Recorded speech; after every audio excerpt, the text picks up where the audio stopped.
On the news, court remands AbdulRasheed Menas' son in police custody over alleged money laundering.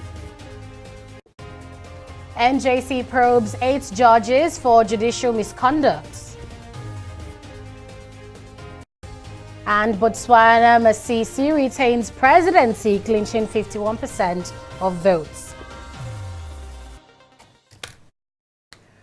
We begin in Abuja, where former chairman of the Pension Reform Tax Team, PRTT, AbdulRasheed Menas, has been remanded in prison custody. Menas and his son Faisal were separately arraigned earlier before the Economic and Financial Crimes Commission, EFCC, on charges bordering on corruption. Menas was arraigned on 12 counts charges bordering on money laundering and operating fictitious bank accounts, while Faisal was charged with 3 counts related to money laundering and concealing assets. In their separate arraignments, both men pleaded not guilty to the charges. Menas, who was arraigned before Justice Okonabang, was remanded in prison custody until October 30, which is the adjourned date for his trial. Faisal, on the other hand, will remain with the police special tactical squad, where he's been investigated for alleged illegal possession of firearms. His case was adjourned till November 6 for continuation of trial. Both men were arrested on September 30, 2019 by the Department of State Services, DSS, and subsequently handed them over to the EFCC for trial. We arraigned AbdulRasheed Menas and a company called Common Input Nigeria Limited on a 12-count charge. The charge consists of allegations of money laundering, opening and operating fictitious accounts and anonymous accounts, as well as conducting transactions or making payments, cash payments in excess of the threshold as provided by the law without passing through financial institutions. It's roughly about 2.3 billion naira and about $2 million US. This is for the police to say we have done our own investigation of the son, that is Faisal Abdullah Menas, in respect of allegations of money laundering, and we have handed him over to the Nigerian police for their own investigation with respect to the issue of the firearm, which is within their jurisdiction and remit. In an attempt of getting him on bail, the bail application, the court refused us to taking our bail, so motu, saying that once he has not been arraigned, we cannot file an application. That if we intend to file an application for bail, we just have to wait till he is properly arraigned before the court, and the court was adjourned on that basis. The Federal High Court in Abuja has set aside its order for the arrest of Mohammed Bello, former Attorney General of the Federation, Dan Etete, former Minister of Petroleum, and 4 others over the OPL 245 Malabo issue. Through Mike Ozekome, his counsel, Adoke had earlier asked the court to set aside the order on the grounds that the court was misled. He also asked the court to strike out his name in the suit the federal government filed against Shell Nigeria Exploration Production Company Limited and 10 others. Ozekome submitted that the order for Adoke's arrest was issued in breach of his right to fair hearing as guaranteed by the Constitution. He added that his client was neither served with the charge sheet and proof of evidence or any other summons in respect of the criminal charge pending before the court. He therefore submitted that the warrant for the former AGF's arrest was issued without jurisdiction and ought to be set aside. After reviewing Ozekome's argument, Justice Danlami Senchi, in his ruling, nullified the warrant of the arrest and bench warrant he issued on April 17, 2019. Still with the judiciary, the National Judicial Council, NJC, says it has constituted committees to probe 8 judges for alleged judicial misconduct. In a statement released after its Thursday meeting, presided over by the Chief Judge of Nigeria, Mohammed Tanko Ibrahim, the council announced that it deliberated on the report of its Preliminary Complaints Assessments Committee, which probed petitions written against 37 judges of the federal and state high courts. It noted that after deliberating on the committee's report, it decided to set up 8 committees to investigate 8 judicial officers accused of misconduct. According to the council spokesperson, Sojioye, the remaining petitions were summarily dismissed for lacking in merit. The NJC, however, recommended the appointment of 4 new Supreme Court judges and 12 other judicial officers to the federal and state high courts. President Muhammad Buhari has arrived Abuja after a 3-day official visit to Russia. Before leaving Russia, President Buhari met with Nigerian students and professionals in the country, assuring them of his administration's commitment to protecting Nigerians home and abroad. Buhari explained that the Nigeria Diaspora Commission (NIDCOM) was established to ensure the safety of Nigerians abroad and would provide a platform for those who would like to contribute to the development of the country with their skills, knowledge, and resources. He advised Nigerians living in foreign countries to be law-abiding and work hard to excel in their studies and choosing careers. President Buhari was one of the many leaders who attended the inaugural Russia-Africa Socialist Summit, aimed at boosting bilateral relations between Russia and African countries. Another illegal rehabilitation center has been uncovered by the Kwara State Police Command in Ilori, the state capital, with 108 inmates living in cruel conditions. The center held 103 males, 5 females with ages ranging between 12 and 40. Several of them were found chained. One of the rescued women alleged to have been sexually abused by 5 different men while in the center. While some of the rescued inmates admitted to being wayward and drug users, they described their experience as horrific and asked governments to close such centers across the country. The development is coming hours after an illicit rehabilitation center with 15 people was uncovered in Adamawa State, northeast Nigeria. So far, no fewer than 7 illegal rehabilitation centers have been uncovered by the security operatives in just a month across various states in the country.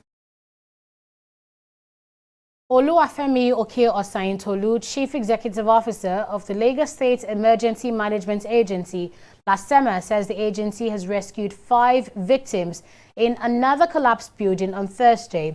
Speaking to newsmen on Friday in Lagos, Oke-Osayintolu said the victims were rescued after the building located in the Ojuelegba area of Surulere was pulled down to the ground at about 11 p.m.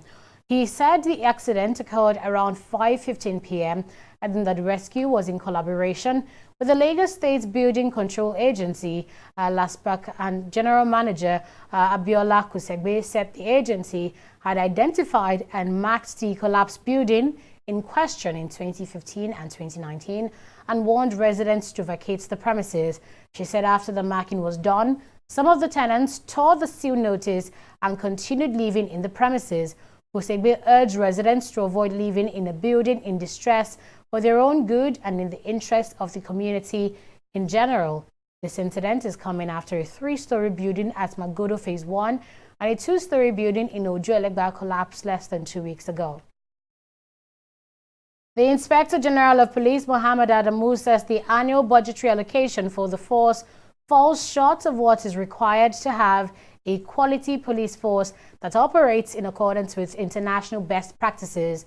The IGP made this disclosure in Abuja when he appeared before the Senate Committee on Police Affairs for the defense of the 2020 budget estimate. Nigeria's police boss expressed the hope of the speedy passage of all pending police bills. The 2020 budget estimate for the Nigeria Police is 403.3 billion naira, with personnel costs being 381.7 billion naira, while capital expenditure and overhead are 2.3 and 9.25 billion naira respectively. All due respect, as Oliver Twist, more is needed to be done. The immediate challenges of the police reform bill, police academic Kano bill, police staff college Jos bill, the police college Ikeja, Kaduna, Maiduguri and Oju River bills are seeking our urgent collaboration to ensure that they are passed by acts of parliament. These bills are so fundamental in rejigging training and retraining of the manpower needs of the force. I plead for your kind and unfettered support in actualizing this institutional noble objective. The annual budgetary allocation to the force, especially with regards to capital and overhead cost expenditures, do not reflect the enormous size, scope, responsibility, and actual needs of the force. Arising from these limitations occasioned by budgetary revenue constraints, some of the requirements that will enable the force to perform optimally are not provided. For instance, as against the capital budget estimate of 63.9 billion proposed by the Nigeria Police for the 2020 fiscal year, the force was given an envelope of 12.3 billion. We are also supposed to have zonal offices in 12 police zonal headquarters of the country. We tried to use our meager resources even before I came in to set up 2, not fully set up.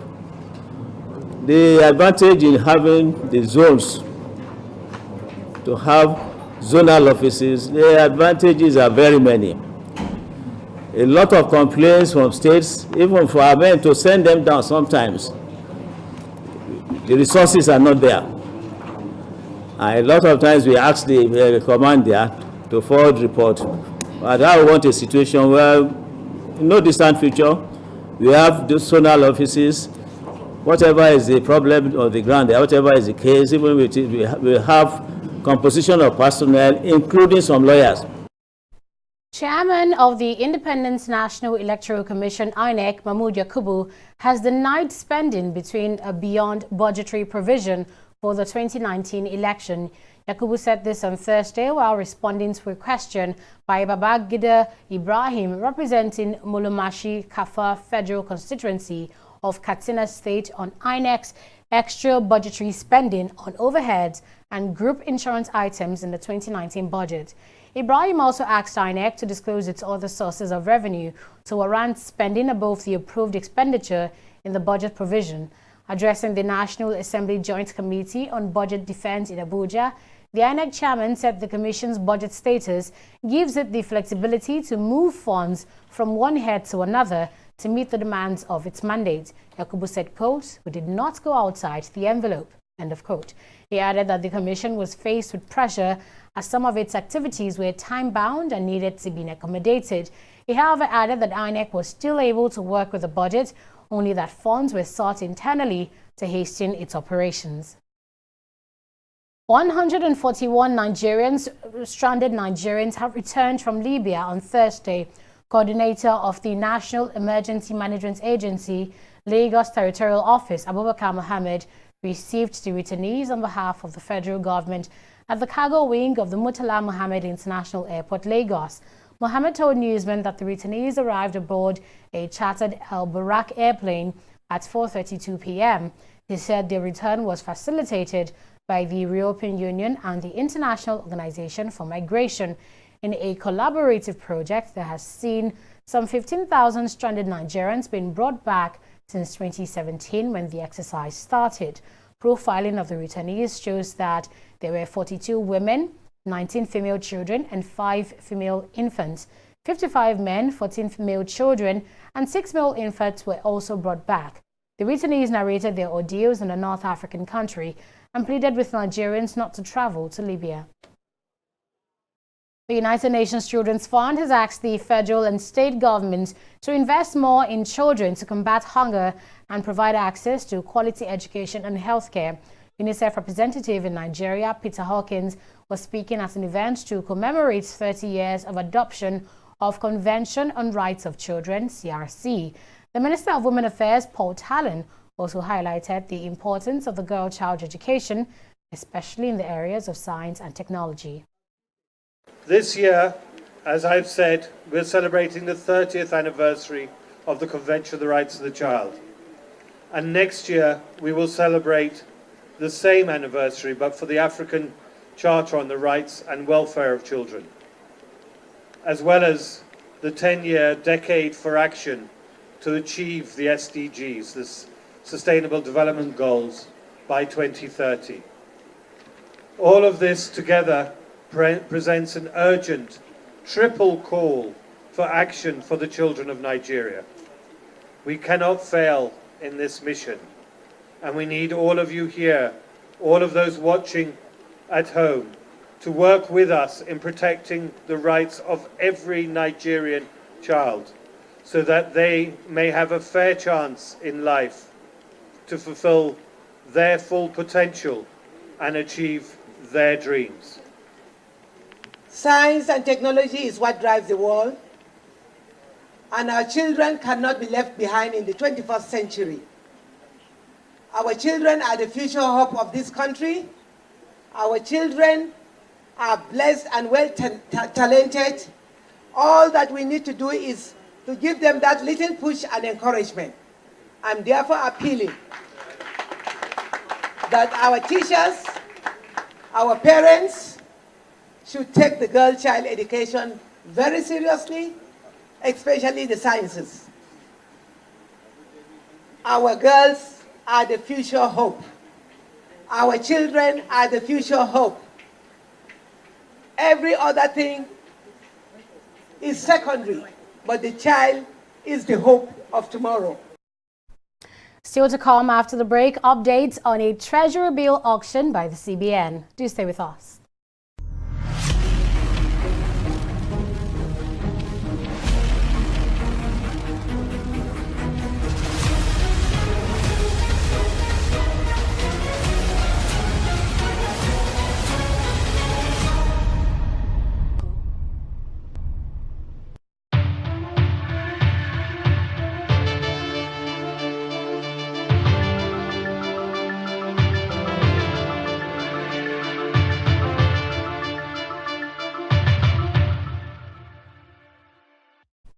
You're welcome back, and we have Fidelia now with business news, but first on fixed income securities.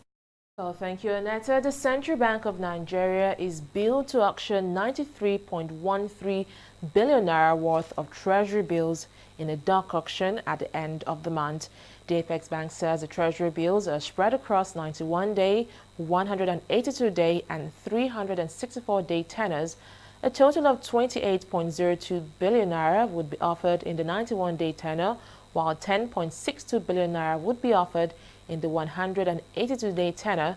It added that the 364-day tenor will offer 93.92 billion naira for subscription.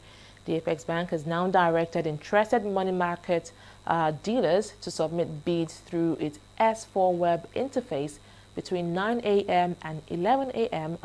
on Wednesday, October 30. Between January and September 2019, the Federal Inland Revenue Service (FIRS) generated 4.012 trillion naira from companies and individuals. Executive Chairman of the service, Tunde Fowler, confirmed this on Thursday when he appeared before the Senate Committee on Appropriations. He noted that the amount is 77.8 billion naira more than the 3.94 trillion naira collected within the same period in 2018. The amount also represents 60.77% of the agency's 8.8 trillion naira target for the year. Full-year tax revenue collection in 2018 was 5.320 trillion naira, which represents 78.86% collection performance for the period. The Lagos State government has signed a $629 million agreement with China Development Bank (CDB) for the completion of Lekki Deep Sea Port project. With this agreement, the state is hoping to complete the project within 30 months. Speaking at the occasion, Lagos State Governor Babajide Sanwo-Olu noted that the completion of the project will empower residents of the state and also boost its economy. The agreement was also hailed by Li Yingchong, Chairman China Harbour, who noted that China decided to invest in the project to help Nigeria strengthen its maritime infrastructure and business. This is another can-do spirit that we all need to take forward. We need to break a lot of ices like this. We need to create a lot of transactions like this. This certainly should not be the next one. I'm willing to sign another one next month, and the month after, and the month after, and the month after. Because it's only when you develop your economy, it's only when you bring about rightful investors that come into your economy that your economy can truly really grow. And so for all of us, in respect of where you find yourself, if anything comes to your table and you see that it's going to eventually benefit your community, it's going to benefit your state or your country, Do whatever it is you need to do to make sure that that thing does not stay longer on your table, because the life of so many other people are also dependent on that. And I think this is the lesson we need to take away. This is the beginning for us as a government. This is the beginning for us as state, as Lagos State, and we're hoping to be able to take the conversation as Lagos being the 5th largest economy to the 1st or the 2nd largest economy, of course, behind Nigeria in the years to come. Strategically, the seaport is also good for the economic growth of the Lekki Free Zone. I'm sure you all have heard of the Lekki Free Zone, what we're trying to do in that region.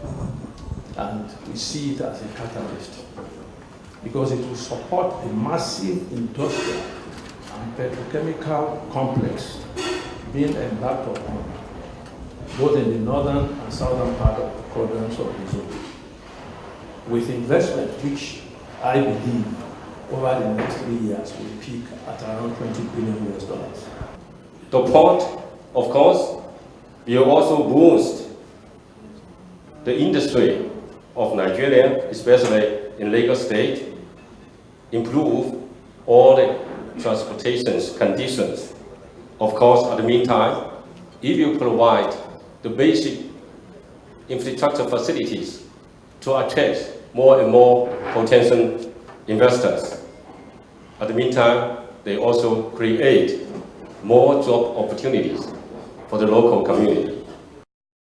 After this break, we'll review activities on the stock market. Stay with us.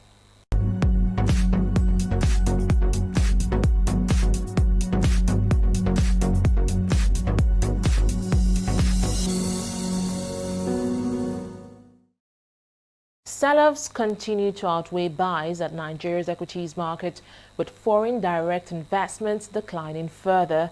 But unlike Thursday's 0.15% drop, the NSE closed the week 0.03% lower as renewed interest in the shares of some banking equities eased losses.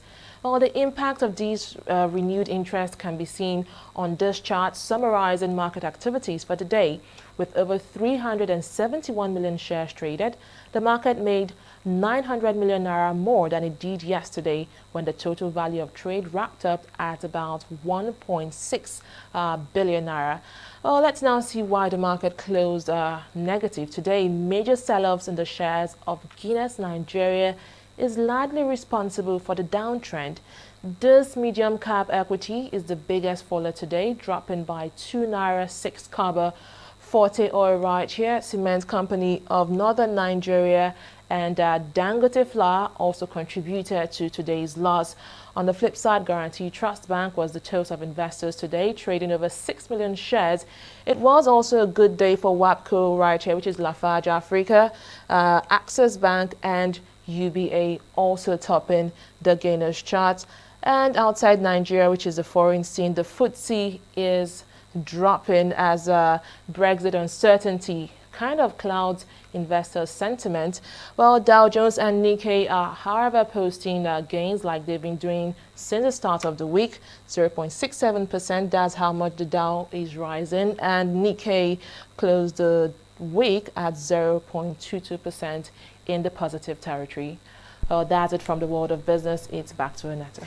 Thanks for that update, Fidela. So from business now to politics in Africa, we see the Botswana Democratic Party has won the general elections after securing 29 National Assembly seats, representing 51% of the vote. Botswana's Chief Judge, Terence Ranowe, announced the results on Friday. He noted that although counting for the remaining seats is still underway, President Mokwetsi Masisi had secured enough votes to be declared winner. The final tally will reflect the winners of the 57 National Assembly seats and 490 local government representatives. Around 931,000 of the country's 2.2 million people registered to vote in the parliamentary and local elections. Masisi, aged 58, became president in April 2018 as the hand-picked successor to Ian Khama, who resigned. World Football Governing Body FIFA has announced China as the host of the inaugural edition of the new expanded Club World Cup in 2021. The competition, which currently features 7 teams, will be expanded to 24 teams for the first time. The new format would feature 8 European teams, 6 from South America, 3 each from Africa, Asia and North and Central America, and 1 from Oceania.